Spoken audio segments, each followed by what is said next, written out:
Assalamualaikum warahmatullahi wabarakatuh. Jumpa lagi di channel Horror Queen. Untuk kisah kali ini ada sebuah cerita horor, dan untuk kisah yang saya bawakan ini berjudul Teror Penunggu Rumah Kos, yakni sebuah cerita karya Ibnu Malik Zaman. Sebelum kita lanjut ke ceritanya, jangan lupa like, komen, dan subscribe. Jangan lupa hidupkan lonceng notifikasi agar mengetahui cerita horor terbaru lainnya. Dan seperti apa kisah kali ini? Langsung saja kita masuk ke ceritanya.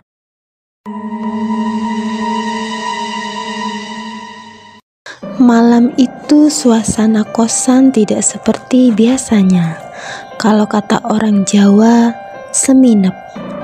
Hal senada juga dirasakan oleh kawan yang satu kosan dengan saya, Afid namanya. Dia merasakan kalau malam ini suasananya berbeda dengan malam-malam sebelumnya.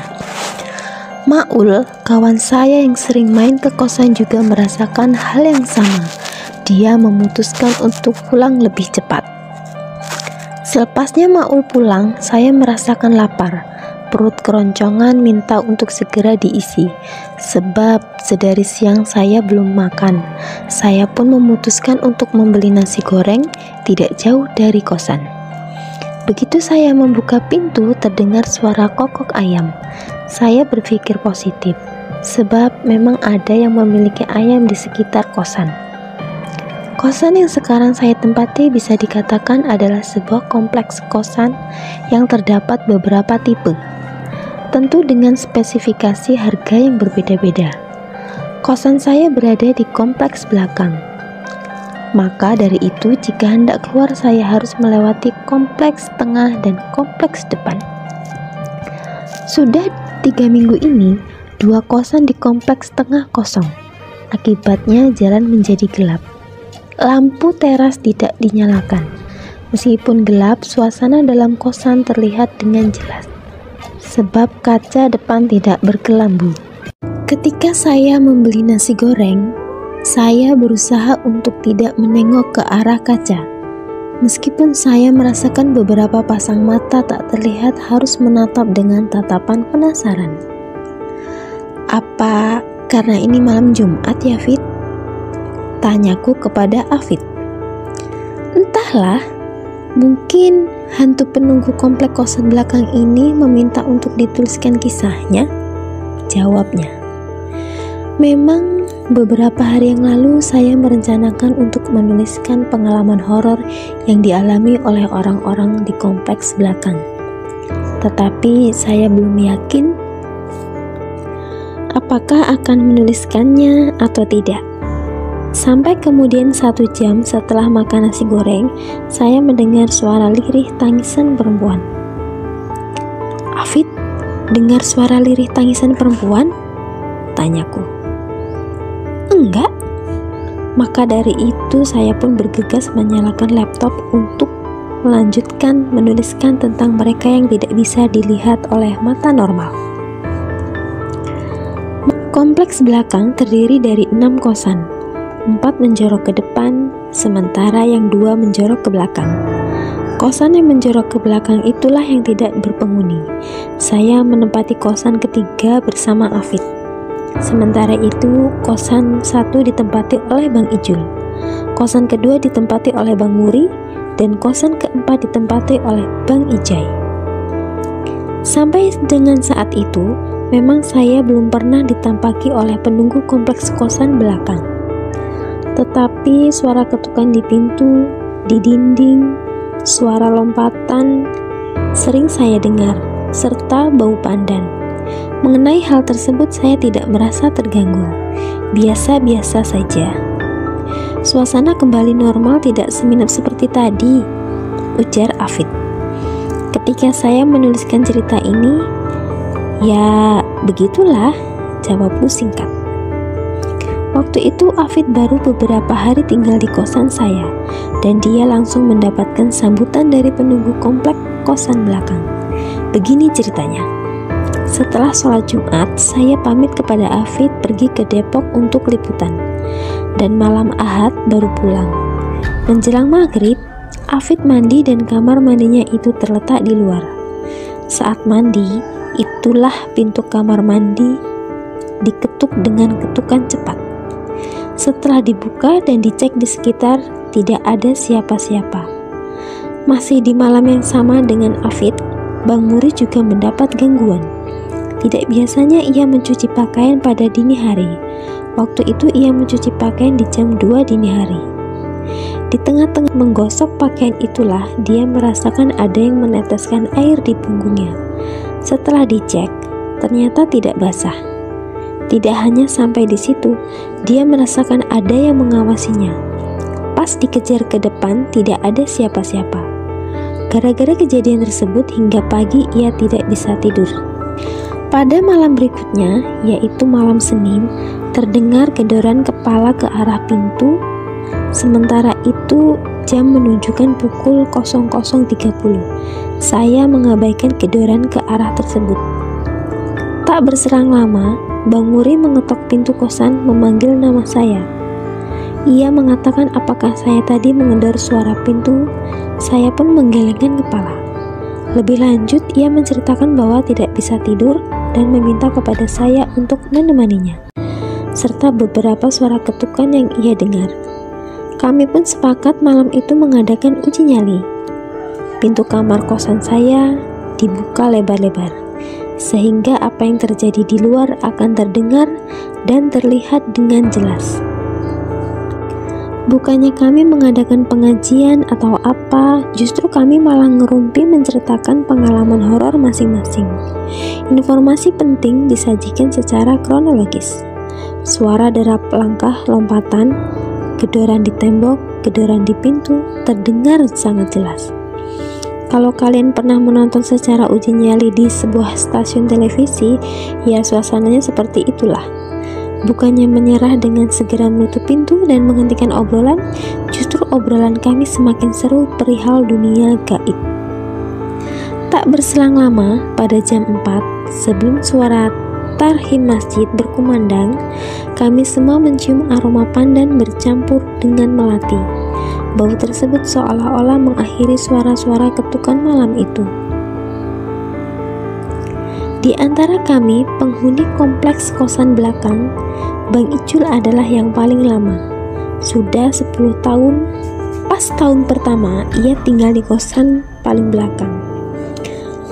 Hawa di kosan belakang itu beda ya, panas banget. Saya pernah ada pengalaman horor di halaman kosan paling belakang itu.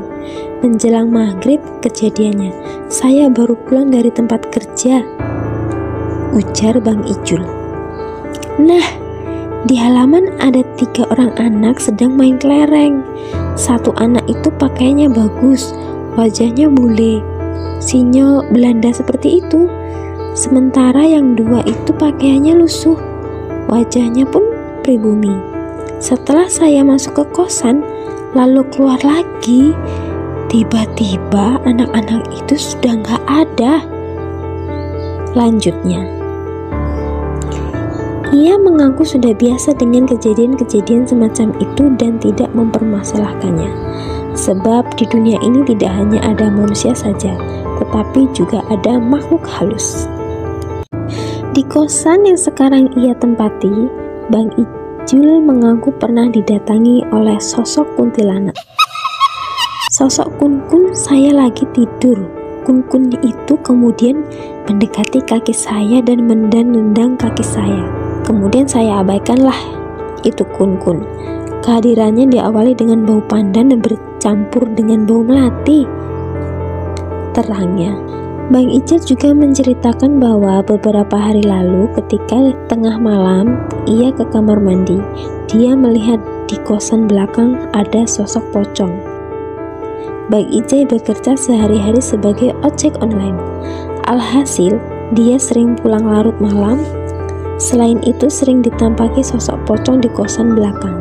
Ia juga pernah didatangi langsung ke sosok tersebut.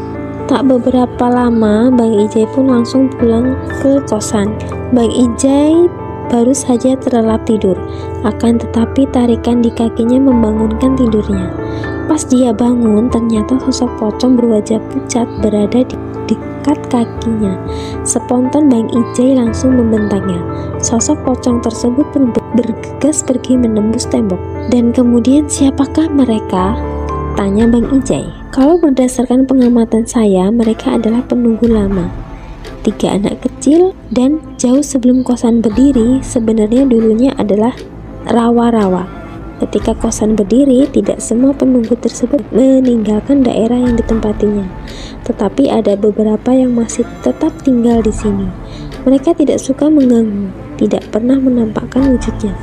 Sementara itu sosok kun-kun atau kuntilanak dan pocong adalah pendatang. Seperti yang kita tahu bahwa mereka ini suka sekali dengan bangunan kosong tak berpenghuni. Berhubung di kompleks kosan belakang kosan terdapat 2 kosan yang sudah lama kosong, nah ini menjadi barang tentu mereka menyukainya. Karakter mereka inilah yang usil, menjadikan mereka menampakkan wujudnya. Semakin manusia takut, mereka akan semakin jahil. Makhluk seperti kuntilanak dan pocong banyak dimanfaatkan oleh dukun untuk mencelakai orang. Ada sebuah pengalaman yang masih selalu saya ingat hingga detik ini, yakni sebuah teror kuntilanak yang menimpa keluarga kami. Kejadian ini terjadi 14 tahun lalu. Keluarga kami sudah sering mendapatkan serangan gaib semenjak berpuluh-puluh tahun lalu. Namun, kakek saya bisa menangkal serangan-serangan tersebut. Pada tahun 2011, kakek sakit parah.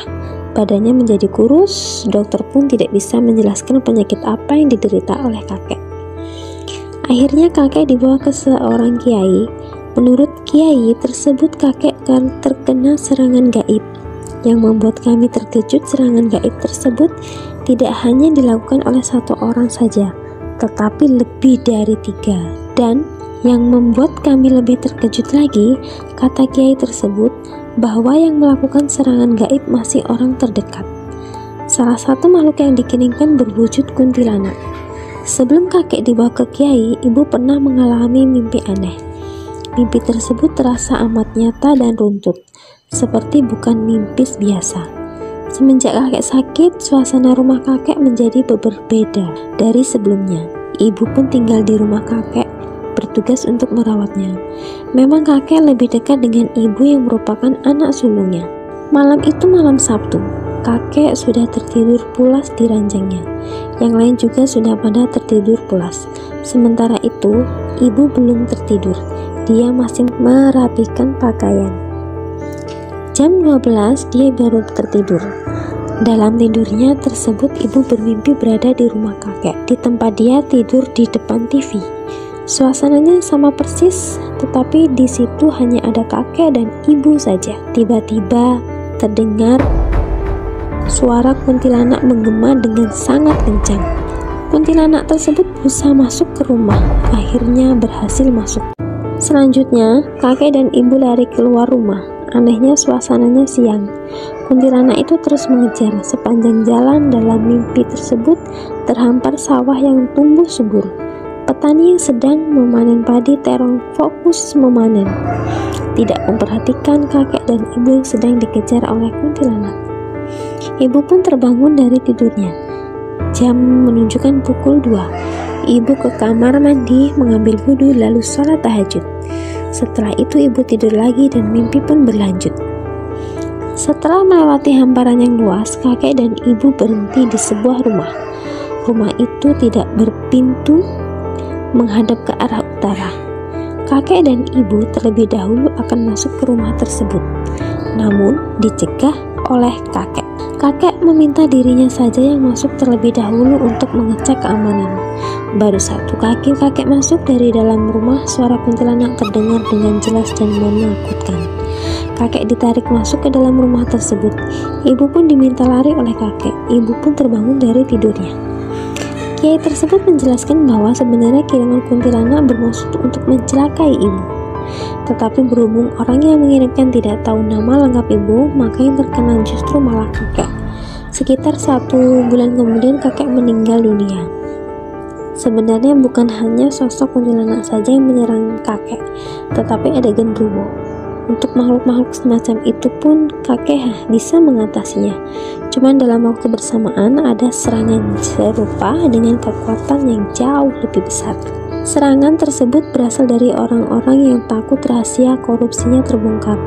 Jadi, kakek punya bukti terkait korupsi yang dilakukan oleh orang tersebut, sehingga orang tersebut membuat kakek jatuh sakit dan akhirnya meninggal. Terima kasih cerita horor hari ini. Ditunggu lagi cerita horor selanjutnya ya. Jangan lupa like, comment, dan subscribe.